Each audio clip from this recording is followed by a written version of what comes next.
വന്നു നിന്നാലോർമകളിൽ ശ്യാമവർണ്ണൻ.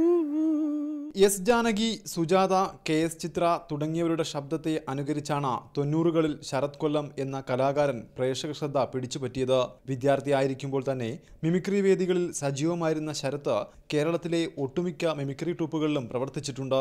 ജലശംഖുപുഷ്പം ചൂടും കടലോര തീരം. 94-ൽ യു.പിയിൽ വെച്ചാണ് ശരത്തിന് അപകടം സംഭവിച്ചത്. ശരത് സഞ്ചരിച്ചിരുന്ന മിമിക്രി ട്രൂപ്പിന്റെ ബസ് കാൺപൂരിൽ വെച്ച് മറിഞ്ഞു. അപകടത്തിൽ ശരത്തിന്റെ വലത് കൈ അറ്റുപോയി. സരികയിൽ പോകുന്ന സമയത്ത് 96 നോർത്ത് ഇന്ത്യൻ ട്രിപ്പ് നടത്തുന്ന സമയത്ത് അവിടെ വെച്ച് കാൺപൂർ വെച്ചിട്ട് ആക്സിഡന്റ് ആയത്. അപകടത്തിൽ ഗുരുതരമായി പരിക്കേറ്റ് ഏറെക്കാലം ചികിത്സയിലായിരുന്നെങ്കിലും വിധിയെ പരാജയപ്പെടുത്തി ഈ കലാകാരൻ വീണ്ടും വേദികളിൽ തന്നെ തിരികെ വന്നു. മെഗാ ഷോ വേദികളിലും നാടകരംഗത്തുമൊക്കെ ശരത് ഇപ്പോൾ സജീവമാണ്. റിപ്പോർട്ടർ, കൊല്ലം.